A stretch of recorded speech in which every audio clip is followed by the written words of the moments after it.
सभी फार्म भाइयों को नमस्कार। दोस्तों आ गए हैं सेकंड पार्ट लेके यान कॉटनबैक के साथ, जो कि नीदरलैंड से स्वाइन एक्सपर्ट। इनको गहन अनुभव है 25 वर्षों का स्वाइन फार्मिंग का। आज यान कॉटनबैक के साथ हमने किन किन विषयों पर चर्चा करी, इसके विषय में आप वीडियो में जान पाएंगे। वीडियो को पूरा देखें। इसके साथ साथ नेक्स्ट ट्रेनिंग सेशन की भी पूरी जानकारी आपको वीडियो के माध्यम से मिलेगी। नमस्कार सभी फार्म भाइयों को नमस्कार। मैं अरुण कुमार आप सभी का स्वागत करता हूं Indian pig farm and training centre Jundla, Narokhedi road, district Karnal, Haryana में।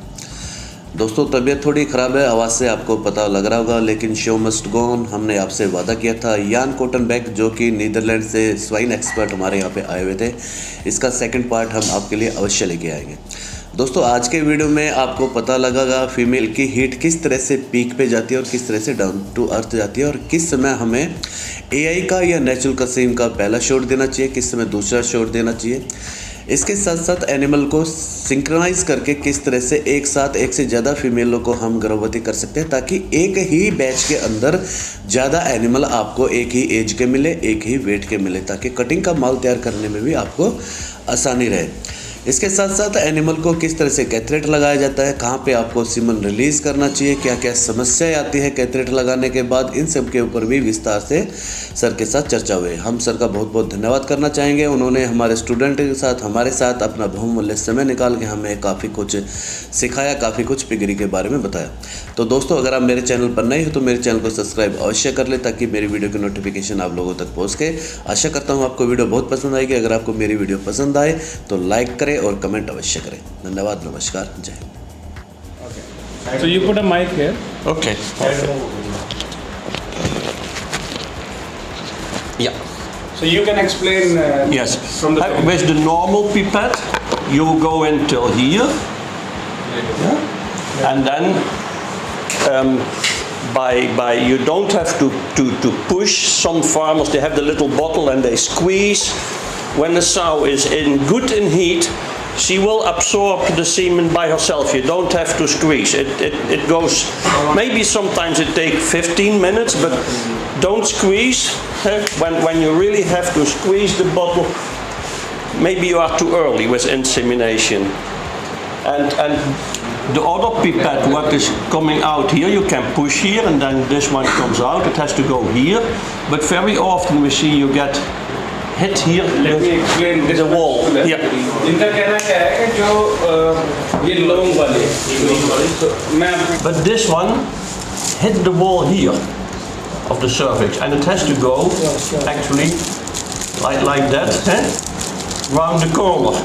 And very often they push here, and then you get problem. ये समझा रहे हैं जैसे ये एक प्रॉब्लम और आती है हमारे पास, तो आप इनको बताना। जब ये यहाँ पे हिट करता है ना, तो कई बार ये मुड़ के वापस उसमें यूट्रस ट्यूब में ही अंदर आ जाता है वापस इधर की तरफ। ये समस्या आती है इसमें कई बार। तो मैं इनसे वो भी पूछता हूँ।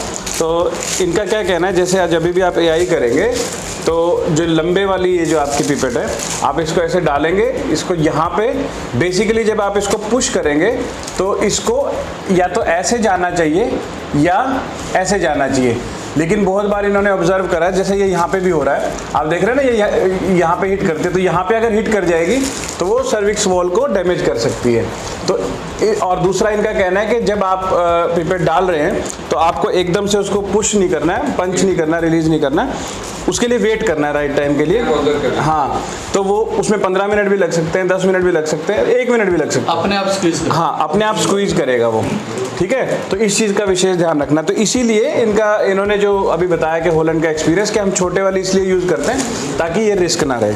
सो नाउ यान they have another question, what happens many times they observe that when they push it like this, so it doesn't go either that side or that side, that goes like this, and come back to uterus part. Exactly.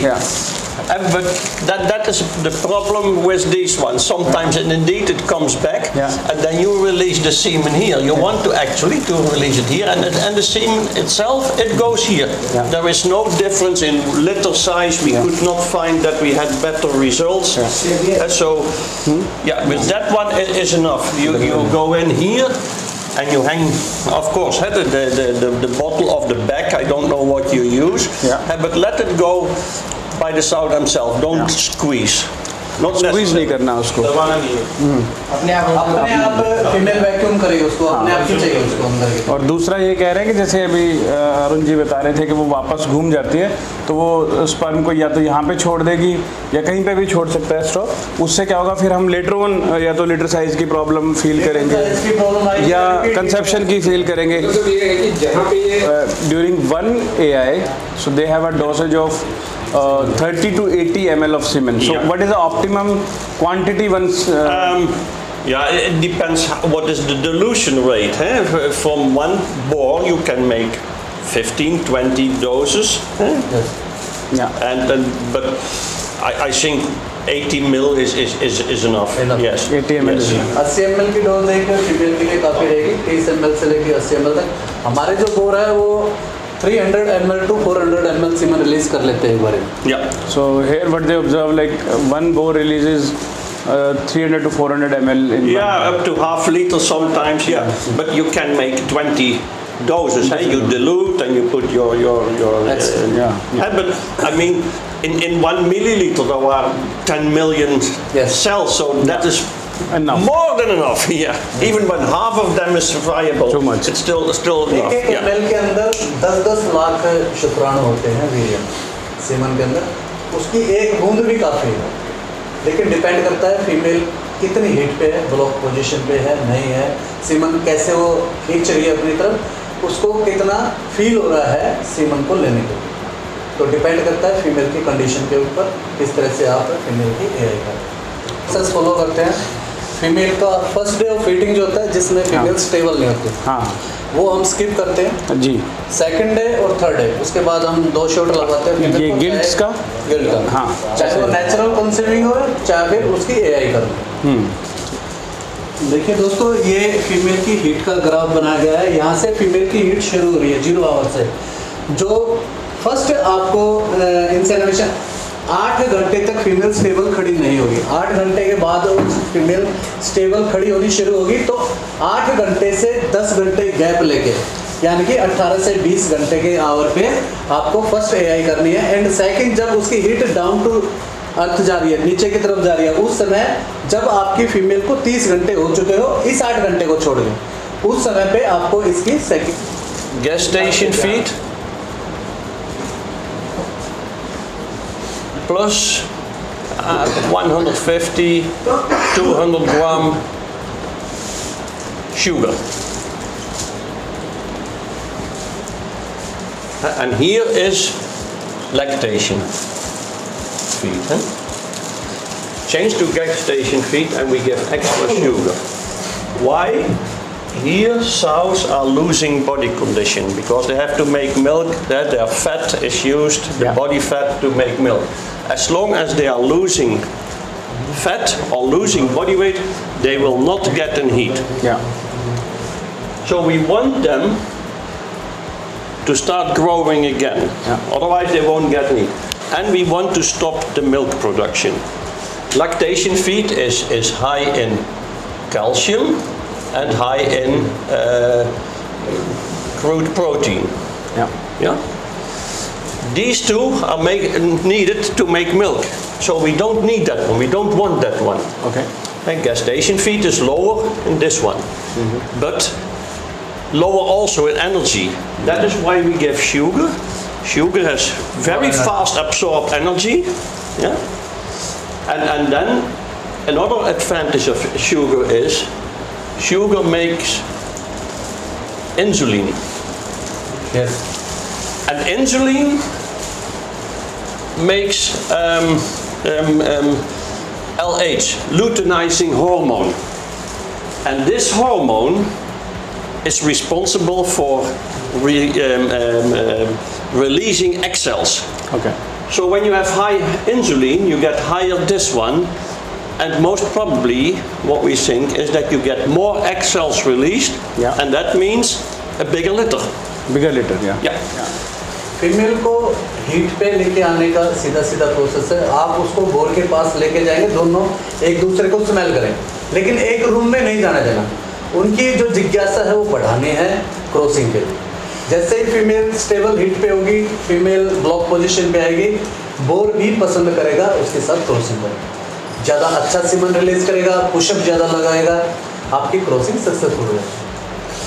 And the boar and the contact after this 20 minutes remove from the same house because they can smell the boar, they can see the boar, then they are not excited anymore. Then they must be, the sows must be, hey, what is this? They make them excited. So don't have them together, never in the same house. It's again same question which we answered yesterday and day before, that during this heat season, sows, lactating sows, they go off feed.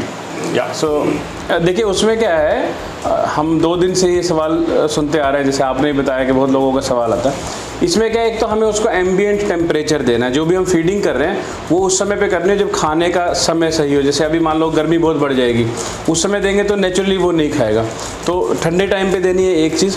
दूसरा 15 ग्राम तक एक दिन में हम उनको soda bicarbonate भी दे सकते हैं। उससे क्या होगा कि उनकी पाचन क्षमता बेहतर होगी और भूख बढ़ेगी, तो इंटेक बढ़ेगा। लेकिन उसके साथ पानी बहुत ज़्यादा महत्वपूर्ण है। आप उनको जो पानी प्रोवाइड करा रहे हैं, आपको ये देखना है कि हमारे जो गिल्ट्स हैं या साव हैं वो किस एज के, किस साइज़ के हैं। उनके मुंह के बिल्कुल सीधे ऐसे, अगर यहाँ पे तो ऐसे उनके पानी अवेलेबल होना चाहिए। थोड़ा बहुत ऊपर हो सकता है, ना तो वो नीचे जाएं, उनको नीचे मुँह करना पड़े, ना ऊपर करना पड़े, एक चीज़।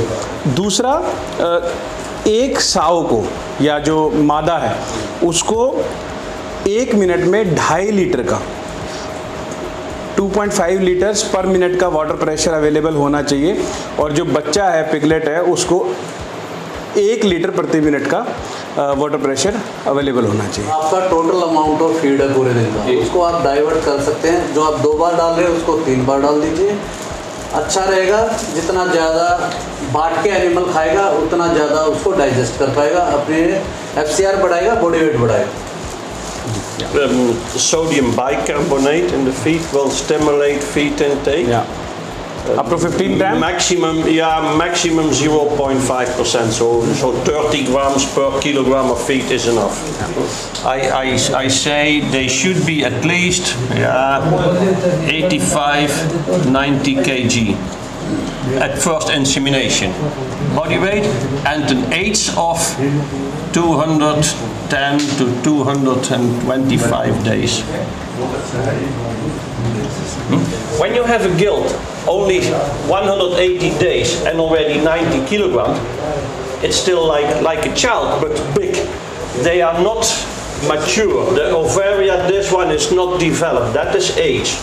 And the body weight we need to have a big ovaria that they can accommodate 12, 14, 15 piglets. And when they are too small, we don't have them. And so this is roughly a guideline. I mean 80 kilograms and it's okay. But as a rough guideline, we take this one for gilt for the first insemination. When they come in heat at 70 kilos and 180 days, we wait. They are too young.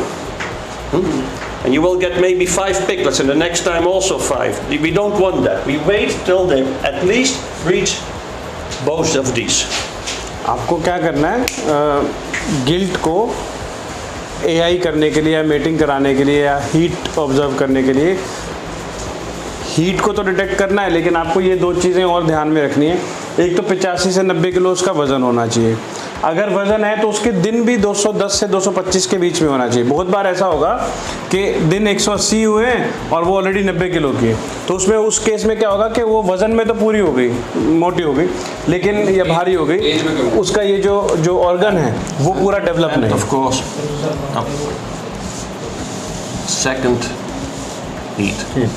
है ना। और जैसे बताया कि first heat को छोड़ देना है, सेकंड हीट पे कराना है, तो ये भी उतना इंपॉर्टेंट है जितना ये इंपॉर्टेंट है, और ये भी उतना इंपॉर्टेंट है जितना ये इंपॉर्टेंट है ना।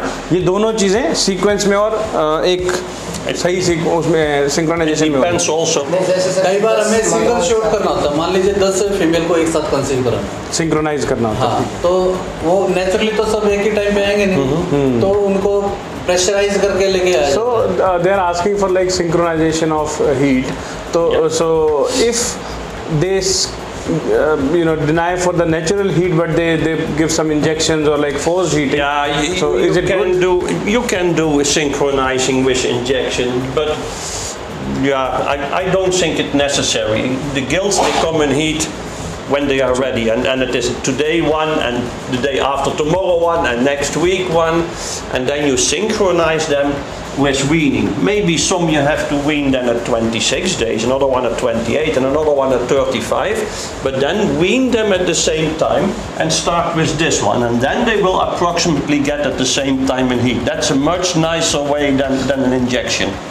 तो इनका कहना है कि करते हैं लोग, कर सकते हैं सिंक्रोनाइजेशन को इंजेक्शन देके, पर वो ज़्यादा उसको रिकमेंड नहीं करते। बेटर है अगर आपको सिंक्रोनाइजेशन करना तो आप वीनिंग के ज़रिए करें, सिलेक्शन टू सिलेक्शन और on every cycle of heroin. हाँ, सबकी, किसी की आपको 10 दिन पहले करनी पड़ेगी, किसी की 10 दिन लेट तक करनी पड़ेगी, उससे सिंक्रोनाइज करें तो फिर वो साइकिल आपके बराबर चले।